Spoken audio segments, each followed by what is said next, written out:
the full word of the Param Gat is also used as the Param is the supreme Gat.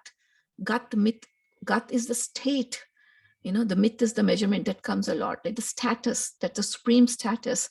But I think relating it to that Gati also, maybe that state itself is related to a Gati in a way, I believe, the way you explain. But yeah, that's kind of what the literal meanings of all of these are in the Mahan Kosh. The Param Gat is getting to that status, which is the most supreme status. But it's a nice way to relate that, to go backwards and see where the Guts Shabad originated from and why it also means state as well as the speed. The thing is this, another way of looking at it, or maybe this lifetime, if that state of mind is achieved, that is great. But then at the same time, Babaji is also saying, or at least at the time of the transition, agar Malik da naam jap raha banda, sun raha, uthe surti lagi hui hai, because then the journey on this other side can also come to the end with His grace. Kende fir jehda Dharamraj aega, then there's no Dharamraj. Jamdood nahi lain aandege. Then Malik, is sending his own sources to come and collect the soul. When that's an enlightened soul. So, there's journey on this side, and then there's the journey on the other side. Agar utthe kisi ne aage lain waste aana hai, kaun aaye? Sort of Guru hai na. Guru is going to be coming before the last transition takes place. Again, utthe kisi ne haath thoda pakadna hai. If you have nobody to hold you, if you have no teacher, no Guru, no Sadguru, no Mahapurush to give you guidance, then you don't get lost in the other spectrum, because that's a completely universe that we are not exposed to when we're living here.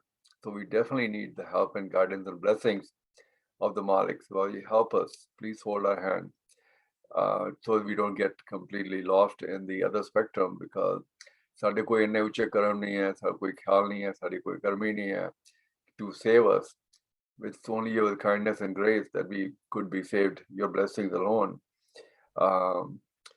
Because, even if time and space go to zero, I think Shekhar, who had joined earlier, he had the same question, and then Creator took his soul out and took him far enough in this universe, and he said, realized there was no time and there was no space, because there was no earth, there's no revolving, there's nothing. So his thing got resolved very clearly. Okay, I got it, no problem. So getting to the point of no time and space is one part of it, but getting Malik's grace, just thinking Karam, he will not be looking at Karma anymore. He's not going to be looking at all the deeds, everything goes to zero. I think, that would be one of the ways of looking and saying, okay, Rabal, Lala jithe leke aana yaar. Phada sada hath, hold us, because we are your children. We have no way of reaching to that state that you wish us to reach. But jithe udi rahmat ho gayi, to theek hai, kar lega jo karna hai, Just a different way of looking at it. Hope that makes sense, Is that along with the line of Babaji's Bani? I think everything which we understand, I've always found, yes, along with the lines in Babaji Bani, I think that I can give you an example. There was a certain time, I really like how Avtarji relates things to the science and all, right? And there's all different people. I've seen some, somebody was saying that for the management itself, they try to, they try to relate it. So it's just so, there's a actual message to it. And the way they have written it, right? The poetry and the way the words are, it just,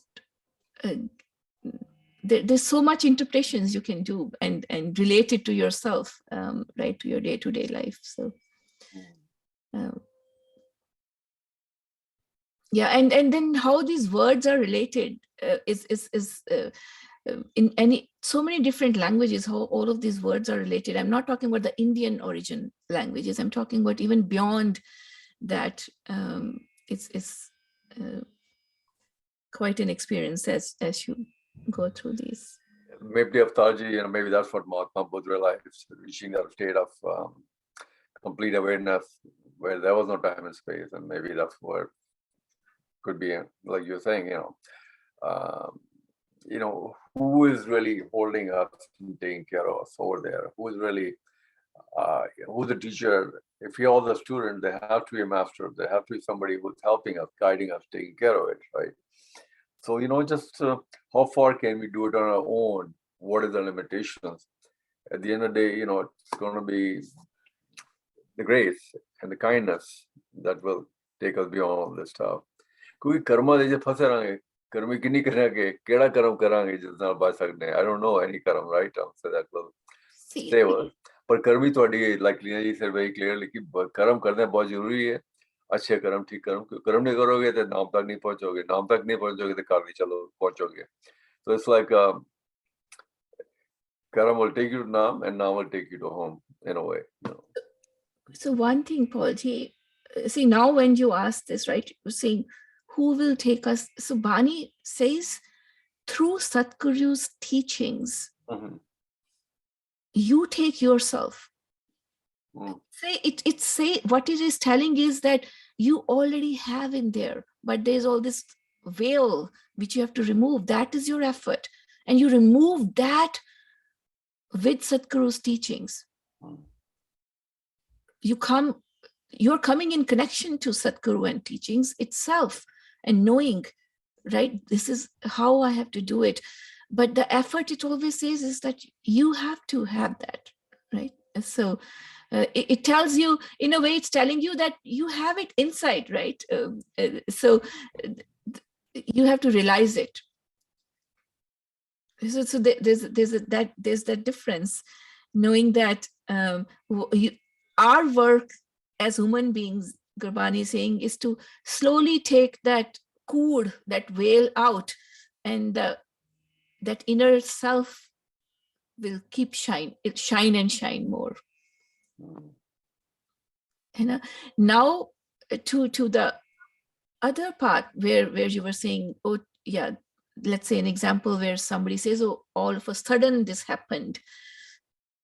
That's where then people start to relate it to, oh, it might be related to your karmas in the past, or whatever in the past life, right? You were supposed to achieve it, and that's how you achieved or something. But mostly everywhere the teaching is that we need to work on it ourselves, and that knowledge of how also is within us, and as we understand how the other realized beings are, that is the indication to us if you are progressing right, if this is right for us or not. He says shabad bichar karke, gun ga ke,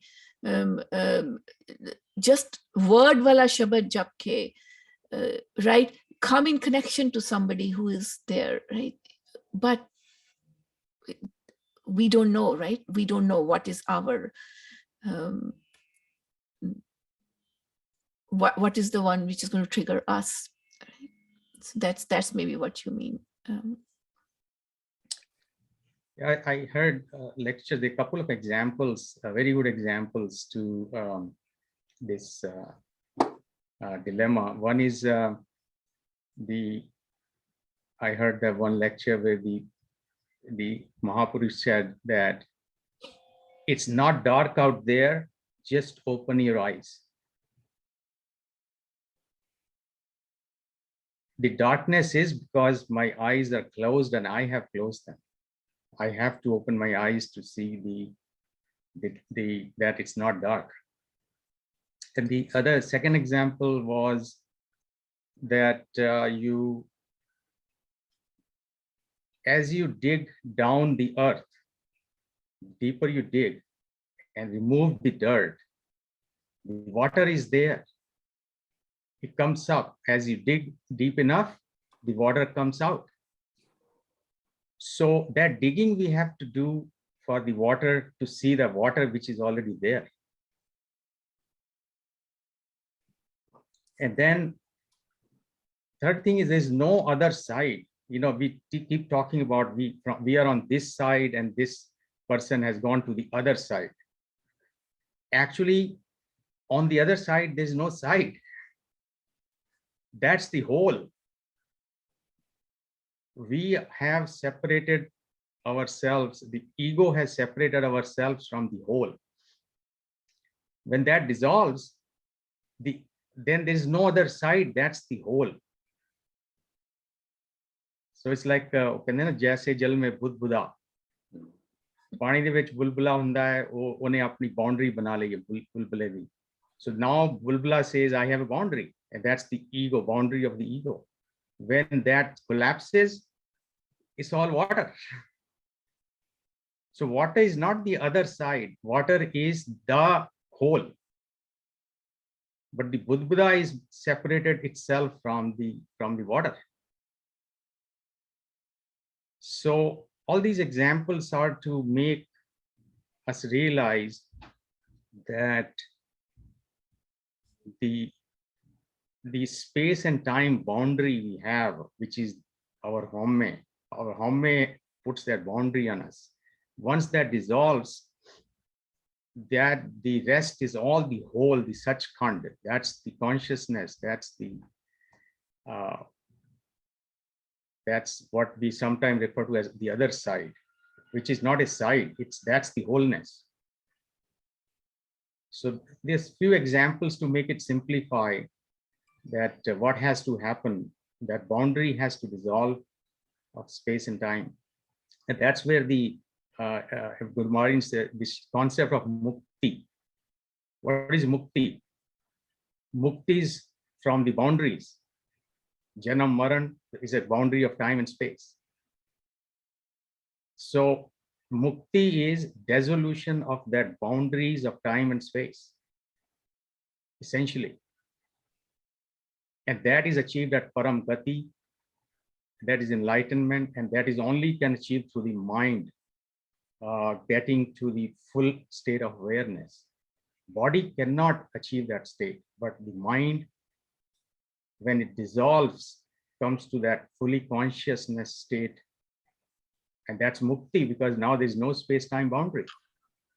There's no janam maran. I have a question. Hanji. More ego. How do we get ego? Or do we inherit it? Did somebody give us the ego? What is the origin of ego? Where the ego came from to us? Well, essentially, when we are born, that body itself was born with the ego. It's in space, and anything which is bounded in space and time is actually perception of the ego. So so your birth brings the ego along with it. Yes, it does, because boundary, the body is in space and time, and the mind is also, which is focused on that body, is also bounded in space and time. But who made the decision to bring the ego when you are born? Who brings that? Who is the creator of ego in you? That question itself is not relevant, because we won't get an answer to it. That question dissolves because only when we realize that there is a state where there's no space-time. This question of who is there, somebody else out there who's doing this, is only because we are separated from the total reality. In the wholeness, there is no other person who is doing this. So the question is, who separated us from this whole? Who made the decision to separate us from the whole? But that's the circle, right? The answer to that is the ego. Ego is the cause of separation. And then you were decided we have ego, right? And which is where the artist said that that's not a relevant question. Yeah, all these questions are actually the vicious circle of us being separated. Because we always think there is somebody else other than us. So that question itself is a genre of our separation. Yeah, and I think very relevant message over there in the chat also. It says Carl creates the ego, right? So if you go through that theory of what you have to realize is what's beyond that Carl, but like we read in Sukhmi Sahib, there is something beyond. He says, right? Tragunte Prabh Pin. Prabhu is different, and that Tragun and Kal is all different. And that all is happening. It's saying we are seeing, we are entangled in that. But we also have to realize the Prabh. We have to realize the beyond ego. But we are born, that means we are inside that. It's called a Mritlok, we are born. It's called, we are in Tragun, right? So it's just saying, do you want to escape from that dragon, right? Do you want to escape it? And now, then the answer to your question is yes, you are into something which is a part of that dragon, that Maya, and you have realized that that's not right for you, right? So you want to come out of it. And now the question to you is, who is that you inside? Who is that I? When you say I, me, when you're asking these questions versus when you're doing the worldly things, right? The more and more you try to find who is that self, the more you also understand, right? What Satguruji says when they're saying, right, that everything is one, we have to merge with it, right? So because then you see that sometimes when you start questioning your own self, where is that question coming from? You're able to see a connection. And the more you have that glimpse of that connection and you start to question those connections, the more you get connected to that oneness.